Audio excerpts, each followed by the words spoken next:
Welcome, Raju Bhai. Welcome, Mr. Abidi. So, Welcome. to you all. Good evening, sir. Yeah, we begin straight away because it's already past 5 minutes. Yeah, I'm audible. Very much. Okay. Uh, Yes, sir. It's clear. okay, Clear. please. Yeah. Raju Bhai, Mr. Abidi, and all the participants of this interesting webinar. It's a pleasure to welcome you all to this webinar. Little different style, establishing an industrial unit in Tanzania. And the speaker is a very good friend of ours, of mine personally, and of AMA, Mr. Rajiv Gandhi. He is the chairman and managing director of Hester Biosciences, a company he established many years back, and over the years, which has progressed very well. And now, as you are aware, this unit has set up a unit in Tanzania. It's one of its kind, leading and one of the largest animal vaccine producers in India. Unit is near Ahmedabad. And before we go to the topic, a very brief introduction about my friend, Mr. Rajiv Gandhi. Um, as I mentioned, he is an entrepreneur, heads this company. And at present, he is also the honorary secretary of Ahmedabad Management Association. In the year 2016, Rajiv Bhai was conferred the AMA Entrepreneur of the Year Award, part of our AMA awards, for his outstanding achievement as an entrepreneur in setting up this unit. And he has also, out of his own interest and passion, he has set up an aviation flying school, which is based at Mehsana. And as I mentioned, of his expansion and taking this company to new vistas, to new level, he has established just about 1 year, more than a year ago, a unit in Tanzania. And in 2019, AMA takes various delegations abroad. And there was this delegation to East Africa, to Kenya and Tanzania. And Rajiv Bhai was also part of this delegation. And he was also instrumental in arranging important meetings for our delegates in Tanzania with the ministers and very important dignitaries and all that. Thank you, Rajiv Bhai, for all that. And friends, as I mentioned, today's talk will be very different style about establishing a unit in Tanzania. And this will be coordinated and conducted by another good friend and a very important resource person for AMA, Mr. Sohail Abidi, who has been a great resource person for AMA for many years. He is an expert on EXIM matters. He has been handling a lot of EXIM programs for AMA under the auspices of the GOG AMA Center for International Trade. He has authored various books on this subject, and I'm sure today's session will be very interesting and interactive. So he will be conducting further. Once again, welcome Rajiv Bhai, welcome Mr. Abidi, and over to you, Mr. Abidi. Yeah. Thank you, Mr. Radia, and welcome to Mr. Rajiv Gandhi also, and to all. Good evening. This is a very interesting area because for the last 1 year, we have been conducting programs on Africa, especially because Africa is seen as a frontier destination for manufacturing. It is one of the least you can say the least industrialized continent of the world.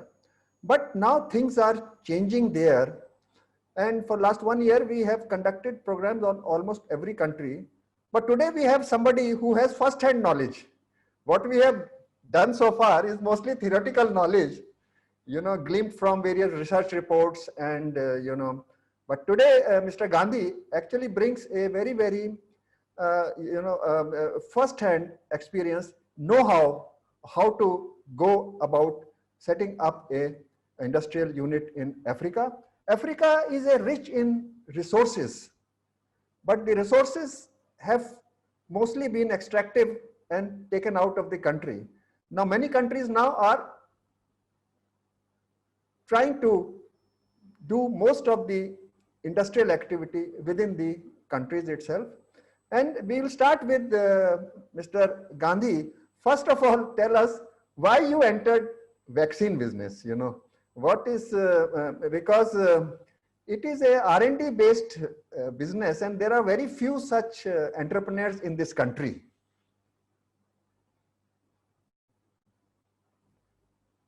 Your sound is not there. Can you hear me now? Yeah, yeah. Okay. Good evening to all of you for giving me this, and thank you for giving me this opportunity today for this talk. Coming straight to your question, Mr. Abidi, why did I get into vaccines? We were just talking offline a little while ago. I'm from Bombay, born, brought up, studied everything in Mumbai. And I was trying to look at getting into some business. My father had a trading business of supply of pharmaceutical raw materials. This was in around 82, 83. After I completed my BCom, I'm born 11 July 1962. I completed my BCom and I wanted to get into business, was not finding it very interesting to get into the supply of raw material of pharmaceuticals because that business was going down. Traders were becoming irrelevant. Today's day, traders are completely irrelevant. Even in those days, the relevance of traders was going down. But being in touch with pharmaceutical companies more so because of my father, I thought, let me take up distribution for certain human medicines and get into a stable business rather than raw material business. I made an attempt with many companies to get distribution of their finished medicines, but no company, even though we had some relationship, nobody obliged by giving any distributorship of their finished products. One company at that time, Cyanomed India Limited, which has changed names and it has merged with many companies. I do not even know where its brands are with which company, which entity today. But anyway, Cyanomed India was starting an animal health division, and they said that we can offer you the distribution of animal health products. So without even understanding what animal health is, being a vegetarian, not knowing what poultry, what dairy farming is, but just decided to take on the distribution for the animal health division products of Cyanomed, formed a proprietary company by the name of Rajiv and Associates and started the distribution. My distribution area was Thane and Raigad district. And I started supplying medicines to all dairy farms, poultry farms, started giving door delivery, and somehow was reasonably determined to take the business further and to grow the business. And slowly, because of the service that I gave in delivering goods to their farms, unlike the earlier days where the farmers used to come all the way to Bombay, pick up their material, drive down back to as far as Dahanu in Thane district or Alibag in Raigad district. I started giving them delivery. That made me take over a lot of business. And soon I started getting distribution for other companies also. At that time, there were two companies making poultry vaccines. One was Venky's, which still today is the number one, and Indovax. I also got their distribution for their poultry vaccines and started growing the business. I somehow, as I wanted to grow the business, I started supplying medicines, health products to all over the country. And for some companies, I even became the number one distributor for the whole country. While this business was going on, in 1987, I just formed a company by the name of Hester Pharmaceuticals Private Limited, hoping that someday I would do something in the structured, in the organized world. You know, when you are a distributor for multinationals, SKF, Pfizer, Cyanomed, you visit their, or Glaxo, you visit their offices, I got a lot of motivation that one day I should even have such an office. I should even have distributors and I should be into all these things. Anyway, so in 1989, we formed the company Hester Pharmaceuticals in 1987 with the hope of doing something in animal health business. There was never a definition to get into poultry vaccines or anything. In 1989, a Japanese company, you know, we were all the time scouting to take distribution of any international company. A Japanese company offered us distribution for their animal health products without even really knowing anything about those products, took on the distribution. That was 1989. The moment we took the distribution, in 6 months' time, that Japanese company acquired a poultry vaccines unit in the United States. So by default, we became distributors for poultry vaccines. Now, as I had told you, in Rajiv and Associates, we were already distributing poultry vaccines. So I had an idea of poultry vaccines, the business. I realized that the prices offered by the American company were 1/3 of the prices that at which the vaccines were available in the country. So that seemed to be a good business. That seemed to be a promising business. So with that, I started pursuing business for poultry vaccines, importing the vaccines from United States and trying to do trading over here. That business seemed to be doing reasonably well. And then I started focusing on Hester Pharmaceuticals Private Limited to import poultry vaccines and do the distribution. Somehow all companies who had given me the distribution in my proprietary company slowly started taking and terminating my distributorship, because all started taking me to be a competitor, if not for vaccines, health products, etc. So one side, the proprietary distribution business started going down, and I started focusing on this. This seemed to be a good trading business. I offered the American company that why don't we start a poultry vaccine manufacturing company in India, and they somehow agreed to do that. So this was the reason I got into poultry vaccines. And then from Mumbai, I moved on to Ahmedabad, because you can't have anything set up within Bombay. And doing something little bit out of Bombay is like traveling 50, 80, 100 kilometers. So it is better that I move myself to a place where I can be near to a plant. So therefore chose Ahmedabad, moved to Ahmedabad to set up the plant.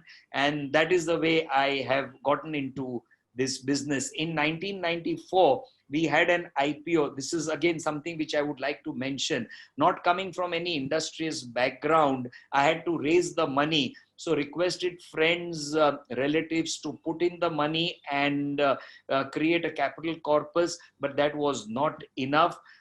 In the year 1994, at that time, capital markets were very different from what it is at this point of time.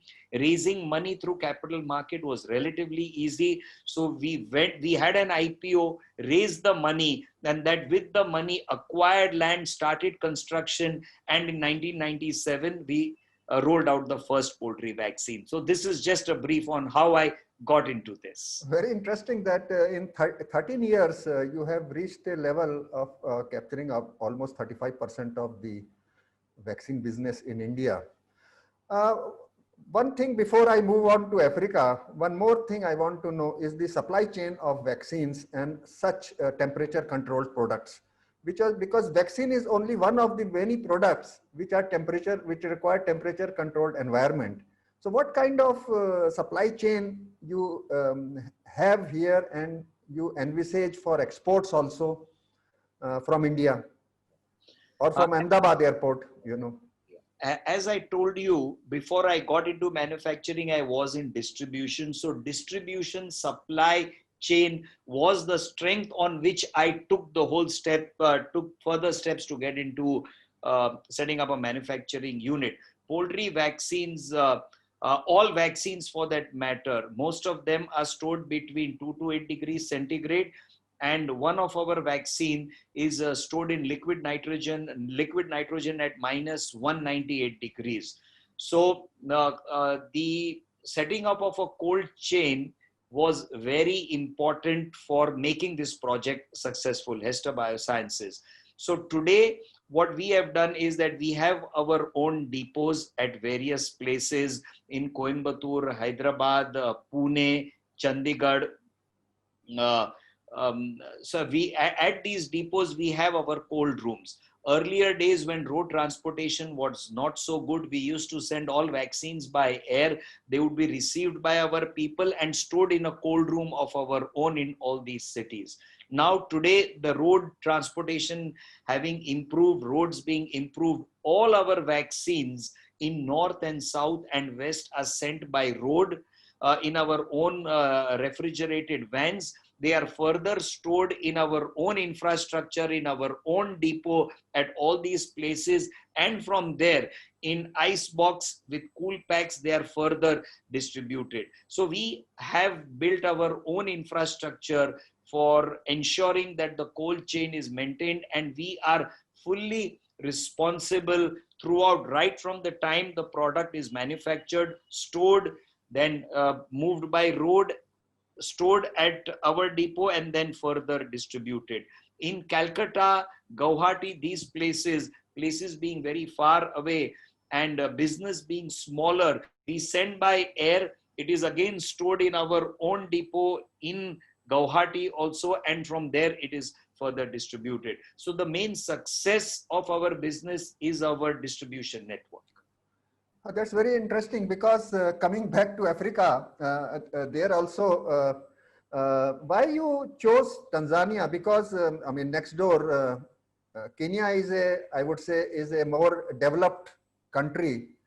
So, what are the reasons when you decide to choose Tanzania over other countries in Africa, like South Africa, for example? So, if you can share some thoughts on that. My our first choice was to set up a plant in Ethiopia. I Very spent good. around 6 to 8 months working in Ethiopia, met government officials, met people. And during that time, I would also be visiting other African countries. One is for my distribution work. And in general, when you visit, you definitely would be curious and inquisitive to know what things are, what, etc. Uh, Ethiopia, we decided not to go ahead with Ethiopia.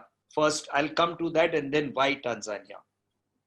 The culture, the people, the language, the social setup, nothing wrong, nothing bad. But I felt myself not as comfortable, and the reachability with the government officials did not seem to be very strong over there. Appointments would be given. I would go all the way over there. Then again, time would go. I've stayed there for 10 days, 15 days, 18 days at a stretch, etc. In the meantime, I was visiting Kenya, I was visiting Tanzania. I thought, why not explore Tanzania? Because Tanzania has, again, one of the highest population. The animal population in Tanzania is bigger than what it is in Kenya. And Ethiopia also has a very big population. So first was the animal population. So if not Ethiopia, we go to Tanzania. Tanzania, upon my visits, I met government officials, I met the local people over there. Somehow it clicked more. Sometimes, you get an impression and then you start building on it, and then it really turns out that everything is happening good. So this was a case. I have visited government officials in Tanzania. Now, of course, we have a team. Even without the team, when I met, people were extremely welcoming. The impression that we have about sometimes African countries is, I think, a very biased and sometimes even on the negative side, I would go to say. My experience, even in Ethiopia, in fact, there have never been any security issues that I have felt in any of my visits that I have gone to either of these two countries. In Tanzania, the people were welcoming.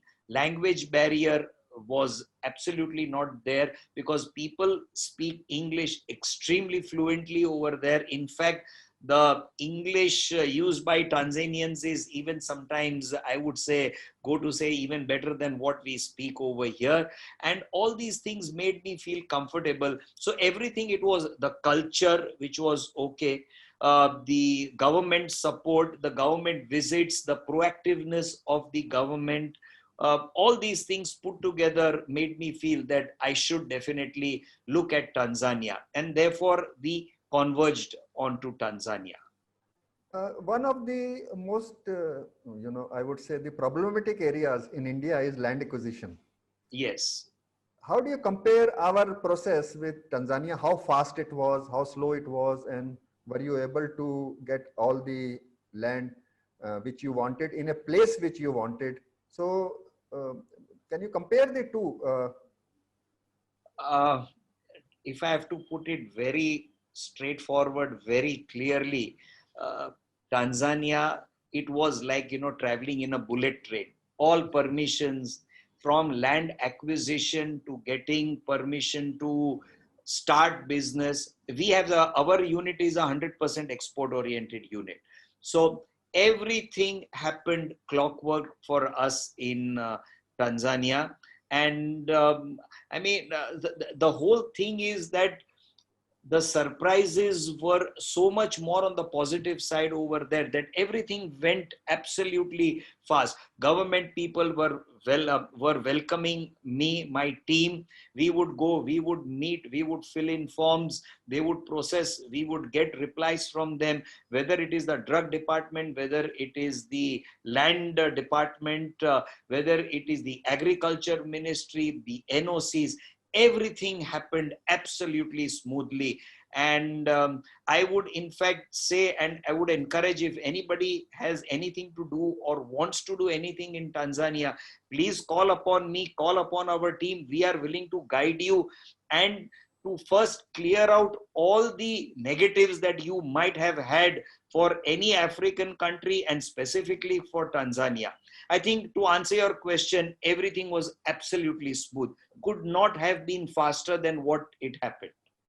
And I'm talking of being there without any political help, without knowing any politicians, without knowing any bureaucrats, and not even using our Indians over there to help push. Yes, there are a few Indians whom I got in touch, and they have connected me to the right people. I cannot say that they have been a very big help to me over there, our Indian community, but overall Tanzanians and the government, I would put, hats off to them. That's a great change, because the mindset about Africa, as you rightly said, is very negative. And most people ask about the security of security. Not that any, I don't think ever, I don't recollect any Indian ever dying in any of the civil wars and any of the terrorist attack in Africa. But the overall impression is that it's a country totally in turmoil. It's a country, continent, always the tribal war. So now you say that Tanzania is a very peaceful and, so it changes the mindset hearing from you these experiences. I can tell you, people have these impressions. Let me tell you what we have been doing. We forget about the work part of it. On security, we have been walking down at home after dinner at 9 o'clock, 10 o'clock. People who go there from here do go out for a morning walk at 6 o'clock, 7 o'clock. So, these are the two examples that I can give, rather than me really talking and talking good things and all. Not that I really want to just shower unnecessary compliments or anything, but these are the things that we have been doing. What about South Africa, for example? You went to Ethiopia. Normally, South Africa is considered the place to start with in Africa. Most of our pharmaceutical companies, they started in South Africa. Yes, I agree with you that South Africa somehow comes out to be the first choice for anybody and anybody who'd want to do anything in Africa. Why we did not even consider South Africa? One is that the cost of living, the cost of setting up anything in South Africa is far more than what it would be in Tanzania. And more than, Kenya, South Africa would be highest, Kenya would be next, Tanzania would come next, So in terms of, every company, we ourselves also have a budget. It's not that you go onto a place and then you have all the money to spend. We would have had to spend more on the land. We would have had to spend more on the salaries. We would have had to spend more on anything and everything that we would have done over there.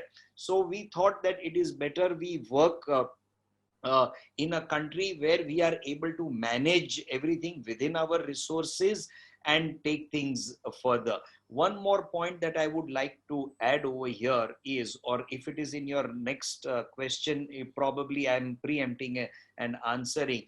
As you are aware, or if you're not aware, our project, we have got a soft loan from the Bill and Melinda Gates Foundation.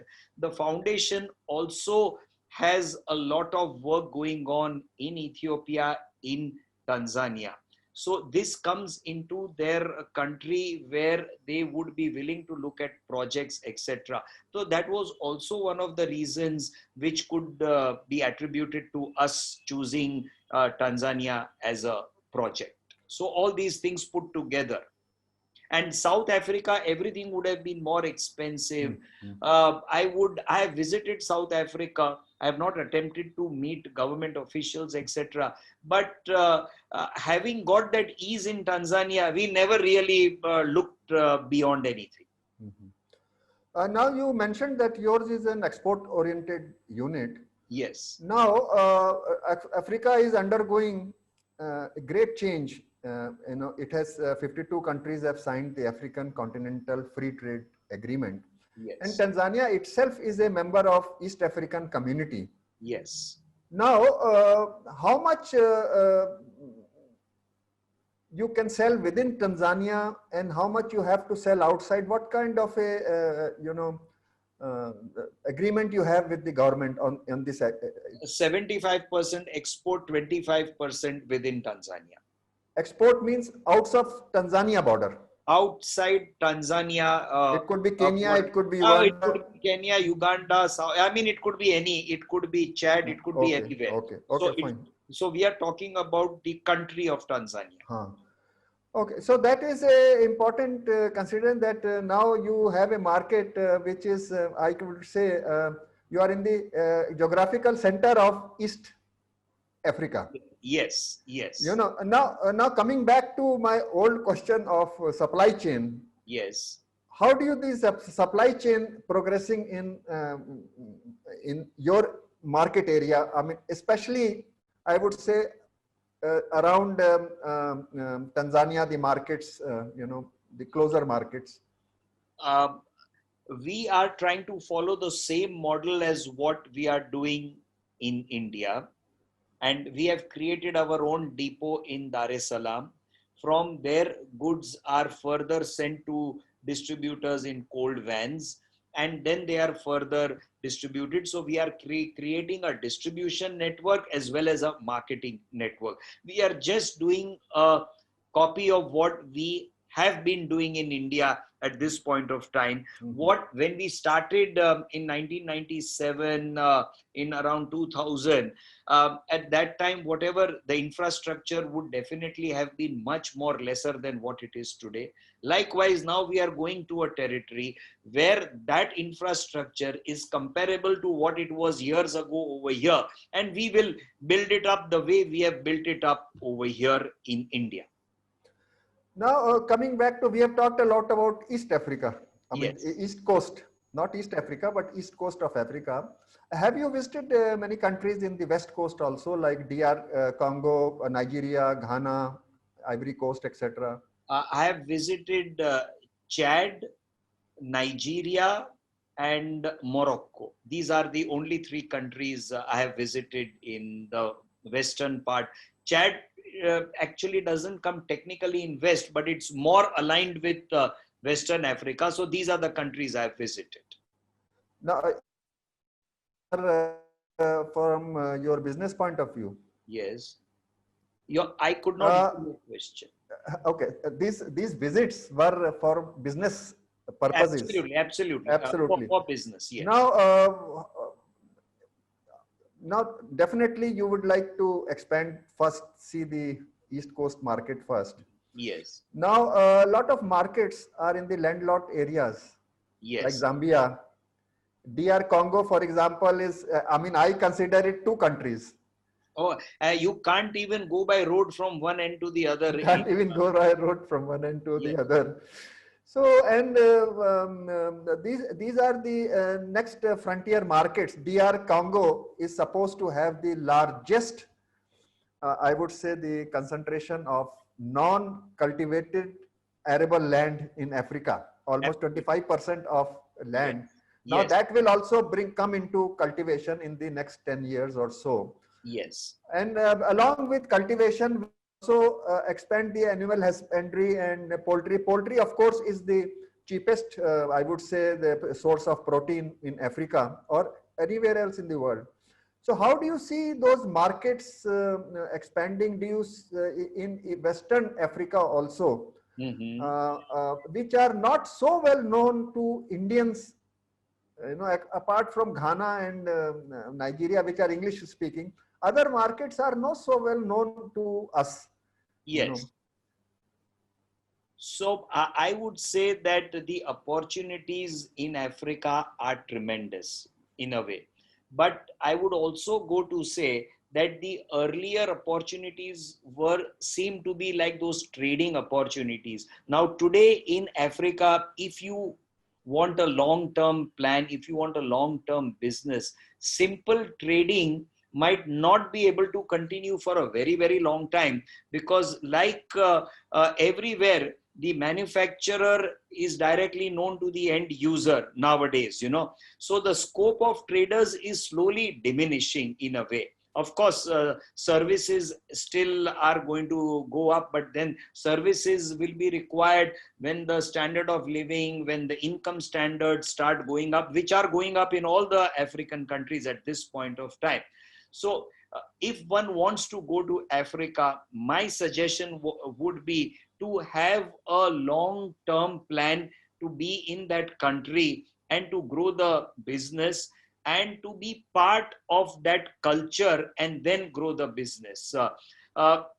Sometimes, we feel that Africa has many Indians, so let's go and let's do some trading business or something with the Indians who have been settled over there, etc. Those opportunities still continue to remain. But the fact is that why are those Indians also successful? Because they've blended with the local people, they've blended with the culture. So now if one wants to be successful over there, one has to have a long-term perspective, not just a simple thing that you buy something for 1,000 rupees and sell it there for 1,200 or 2,000. You might get one-time opportunities, but that's not going to be a continuous sustainable, because everybody is now having more information. Access to information is much more better than what it was years ago. So invest a little bit over there in time, create an infrastructure, make a base over there. For example, we are setting up a plant in Tanzania. We can't set up plants everywhere, but we are going to be setting up our own distribution unit in Uganda. We will set up our own distribution unit in Nigeria. So with that setup, we are committed in that country to do something. We are going to be controlling things. Another thing is that the African market, we must keep one thing in mind, that people are going to buy, but people are not that organized. These are all economies which are still growing. These are economies where money is still, the money flow is still yet to become faster, higher. Their per capita incomes are growing and they will be growing at a fast pace, but from a small base, they are growing. So the purchasing ability also in all these countries is not high. You can't talk of sending 2 tons or two containers of something and then sell it off immediately. If you have a stock point in Africa, you yourself stock it over there, and from there you do your own trading. So that is, you continue trading. I'm not saying that one has to get into a manufacturing, but have an investment, have a long-term commitment even for trading. If you do that, trust me, there is success 100%. That is a very important point you made about investing in the distribution and other facilities in Africa, because we see that a lot of pharmaceutical exporters talk to me that margin साहब अब खत्म हो गया है. Margin खत्म नहीं हुआ है, margin distributor और stockist के पास चला गया है. Because they are buying from you where there are hundreds of exporters. Absolutely. Manufacturing the same thing. Yes. But those who have to invest, those who invest in distribution and later on retail, I agree with you that they will have a long-term profitability and sustainability in Africa than simply who makes the packaging or buy from, from manufacturers and sell there, that margin is no longer feasible. It is going to even go down further. The local people might make more, the local traders, when they might make more money, but at least you as a seller from here are not going to be getting those prices which you thought you used to get 4, 5, 8, 10, 15 years ago. Quite right. That is a very important, and coming back to it, when you go into, service area, that is distribution, comes the question of talent. Yes. What kind of talent is available, and what kind of talent you are developing in the African, people? To give you an example of Hester Biosciences Africa, we have only one person from India to be stationed there. Rest, everybody is local over there, including the scientists, engineers, the engineers who are going to be managing the plant, the utility, the machine repair, the scientists who will be in the production, who will be in the quality control. So I think if you really go, and we are talking about a highly sophisticated industry, vaccines. It is animal vaccines, but it is vaccines. There aren't so many vaccine plants in the whole continent.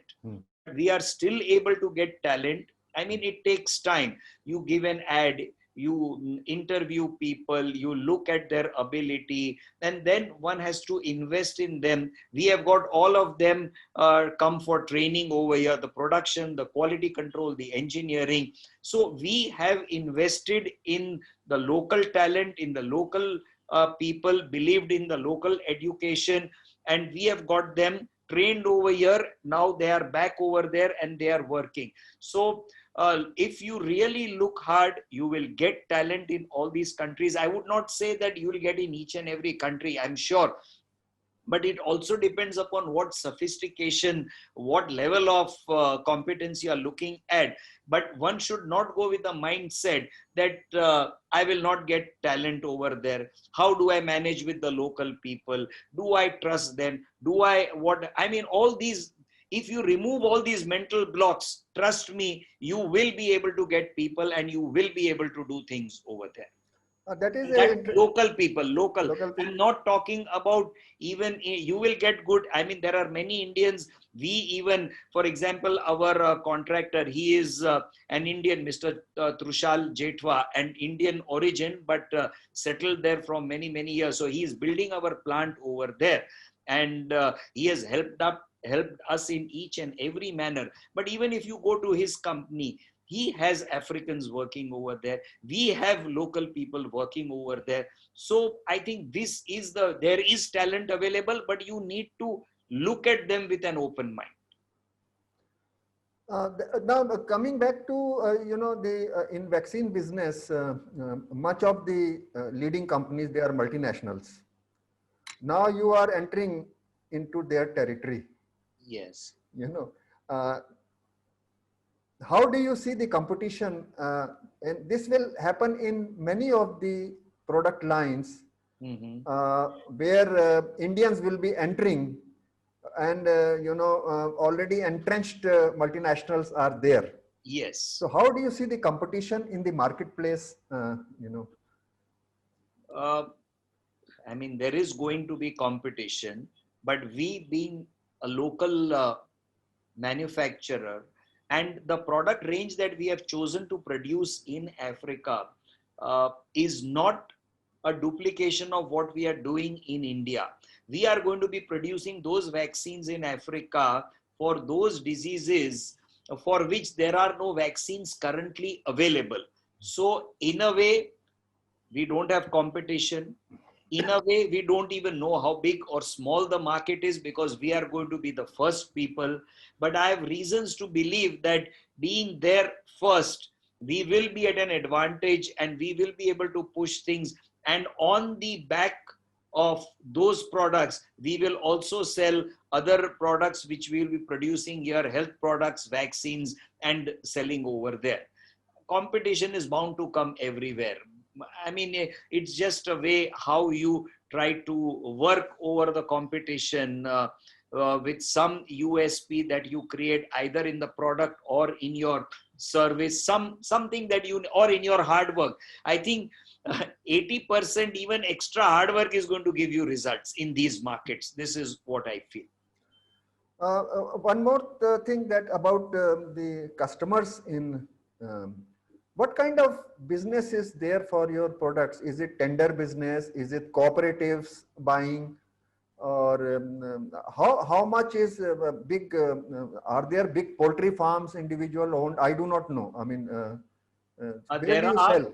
There are a few poultry farms. There are very few dairies.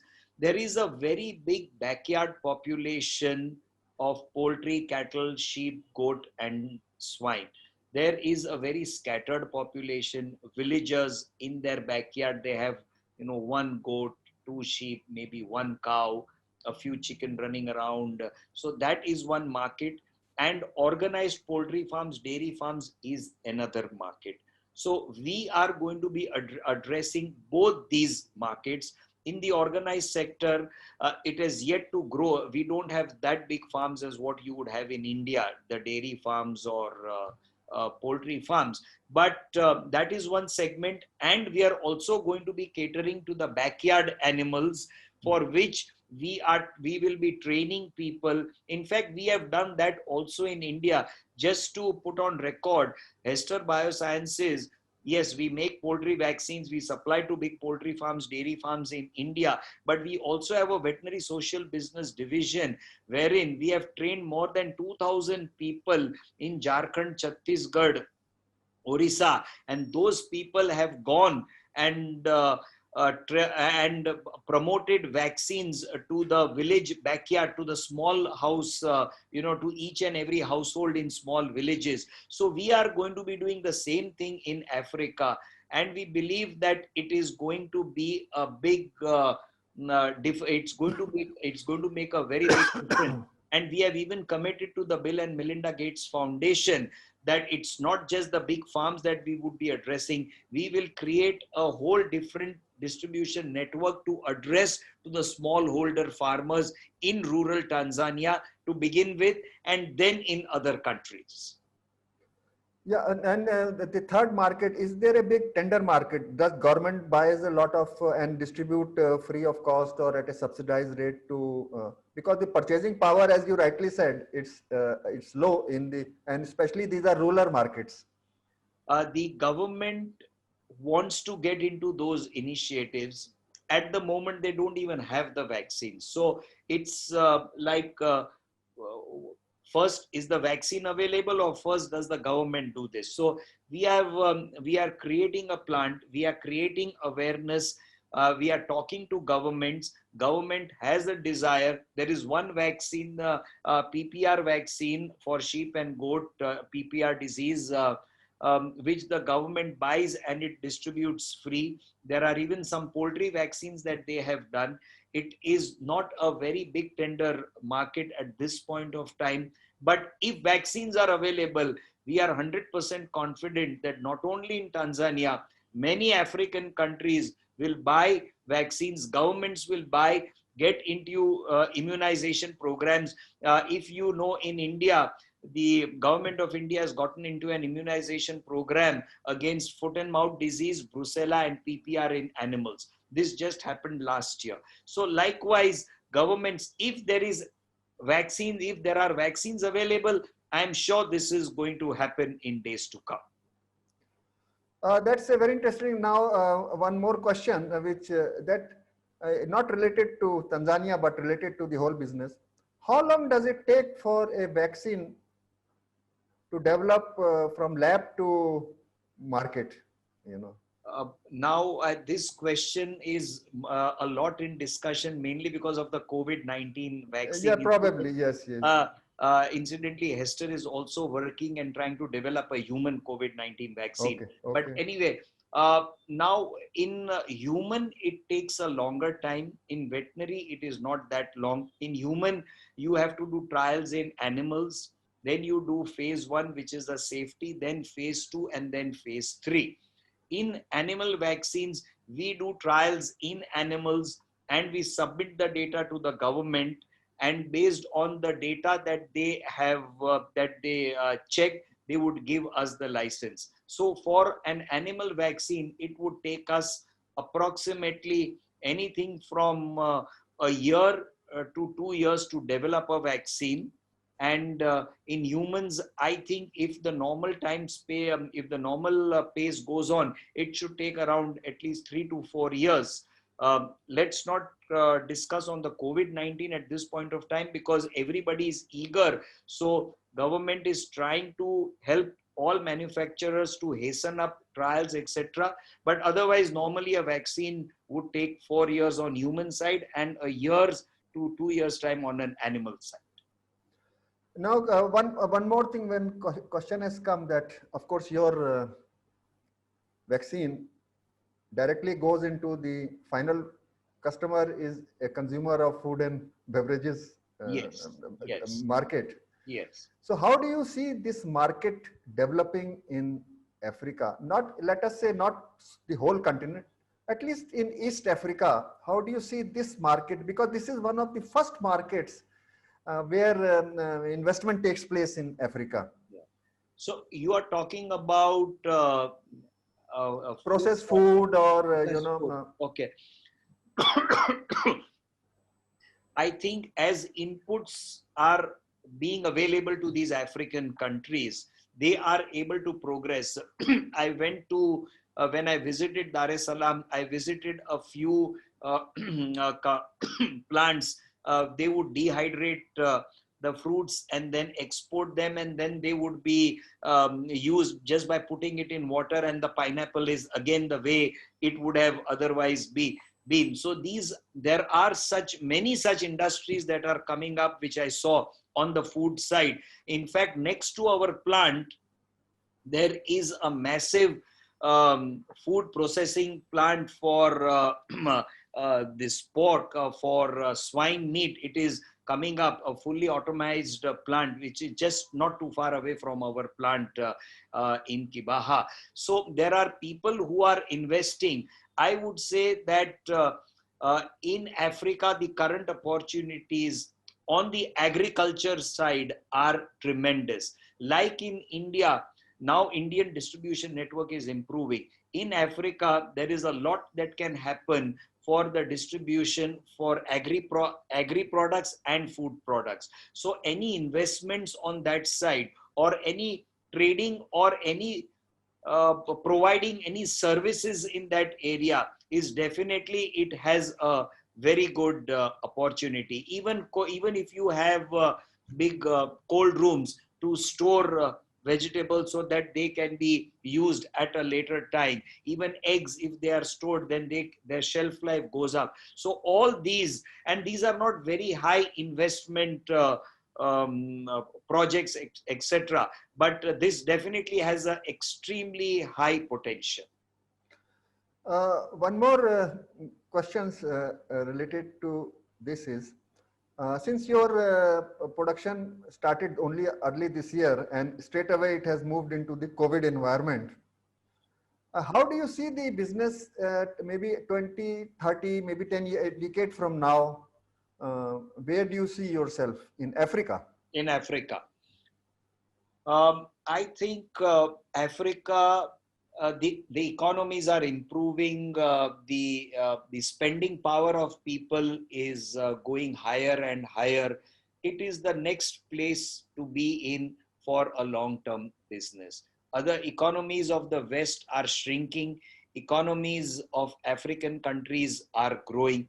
We might feel that it is you can't compare a Western economy with a African economy, but look at the percentage jump every year these economies are taking. I mean, the base is small, so even a jump of 20% seems to be small, but we are talking of some countries in the West where there is negative. I would say Africa is the place to go, to work hard, to invest time and money. We used to say that people went to Africa 100 years ago, and today they have made it big over there, etc. I would say those opportunities of a different kind are even prevalent today if one is willing to put in efforts, time and money, you can definitely still do good in Africa. And we foresee ourselves to grow businesses in Africa. This is the starting point. We would get into more animal health, agricultural products. That is what I personally believe that we would want to get into. There are, of course, I can continue for a long time because it is such an interesting topic in an area where there is very little expertise available. But we are running out of time. And just to summarize for our participant, I would say that the overall picture of Africa, which we know of, we have to change our mindsets first. And we have to see Africa in the new light of the growing opportunities. Now, the opportunities that are there are more for African production for African and other markets rather than importing and selling. So, those who want to invest in Africa and even those who want to export, they must have long-term commitments. Those days where you can make money just by sending a shipment are gone. You must invest in more of service area where there is, like distribution, retail. And I gave just pharmaceutical was just one example, but there are huge markets. And even the e-commerce market is booming in Africa. It is a small market, but as you rightly said, the growth is tremendous. So thank you very much, Mr. Gandhi, for sharing your thoughts and your insights into the African business. And I'm sure many of the participants who are listening to us will be motivated to look at Africa in a new light. Mr. Radia, you have any comments in this matter? Oh, it was a very, very interesting talk. And Raju Bhai mentioned all the, the nuances of establishing business in an African country. There were a lot of inhibitions people had or preconceived notions about Africa, which Raju Bhai had cleared.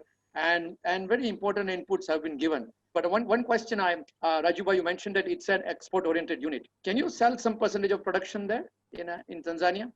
Yes, as I mentioned, we can sell 20 to 25% we can sell in Tanzania, and the rest is to be exported. And the government has also given us a word that in case if they need more vaccines and if that ratio or that if there is an imbalance in that, they are still willing to consider that, and they would give us a concession if Tanzania needs Goa. Oh, that's very flexible. I mean, it's absolutely flexible. Absolutely. Very good. Yeah. Nothing from my side, but a very, very interesting talk, Rajiv Bhai, with very interesting inputs. And Abhiri Sahib, you conducted it very nicely. And we really enjoyed this talk. Thank you all very much. Thank you, participants. Thanks, Mr. Gandhi. Thanks, Mr. Radia. So we will meet again sometime, maybe after your experience become more crystallized in Africa. Absolutely. And our best wishes for your continued growth in African, Indian, and other markets. Thank you very much. Thank you. Raju Bhai, we'll put up a unit in another African country and again we'll call Raju Bhai. Of course, we'll be calling you. Anytime. I wish that really happens. And at the same time, any participants, they have any questions, if they need any more information specifically on Tanzania, please feel free. You can contact me. You could contact I'm the AMA, and through AMA, let us channelize it. And I'm more than happy to share information and to even give whatever details are needed. Kind of you for that. That's very kind of you, sir. Thank you so much. We are logging off now. Thank you all very much. Thank you all. Thank you. Thank you, Abhiri sir. Thank you, Rajiv Gandhi sir. Thank you, Radia sir. And thank you all participants for so keenly attending the program and also having such questions. More queries can be put it to AMA through email. I have already mentioned the email ID in the chat box. You can send it to AMA and we will of course send it to Mr. Rajiv Gandhi. Thank you. Thank you, sir. Okay. With that, take care everybody. Bye. Good night.